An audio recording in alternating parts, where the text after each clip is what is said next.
de Dieu, c'est que nous avons changé. Quand on reçoit l'Esprit de Dieu, c'est que nous avons changé. Pourquoi? Parce que le Saint-Esprit, au fait, ne peut pas habiter dans un corps où il y a des démons. Le Saint-Esprit ne cohabite pas avec les esprits méchants.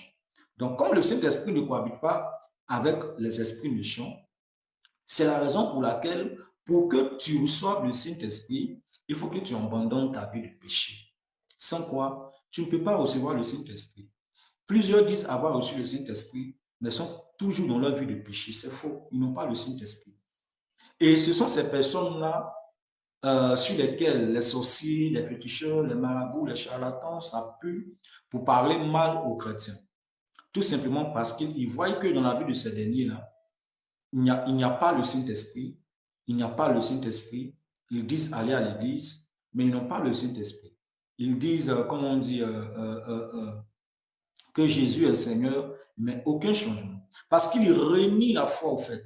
Il renie la foi. Celui qui dit avoir reçu Jésus et qui refuse de pratiquer la parole de Dieu, renie la foi, au fait. Il renie la foi.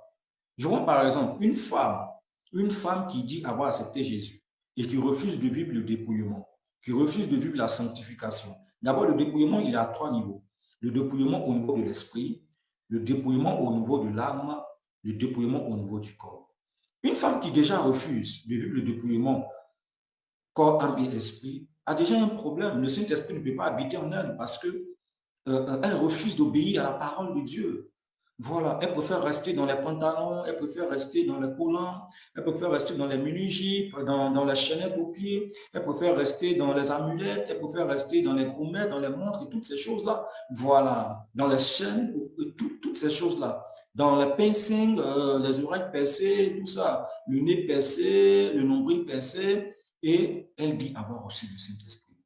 Vous allez voir même des pasteurs qui ont des tatouages. Pas qu'ils ont fait ces tatouages-là avant de devenir pasteur, mais certains même vont jusqu'à se tatouer le nom de Jésus-Christ sur leur corps parce qu'ils se disent qu'ils sont pasteurs et que c'est une alliance avec Jésus-Christ et que cette alliance ne prendra pas fin. Alors je peux me tatouer le corps. Mais ils oublient que la parole de Dieu déclare dans le livre de Lévitique que tu ne feras pas, tu ne feras point d'incision au niveau de ton corps. Tu ne feras point d'image sur ton corps. C'est de ça qu'il est question. C'est-à-dire que l'homme ne doit pas faire d'image sur son corps. Mais toutes ces personnes qui font ça et qui prêchent, qui annoncent l'évangile et tout ça, c'est bien d'annoncer l'évangile, mais en réalité, tout ce qu'ils font, le Saint-Esprit n'est pas en eux.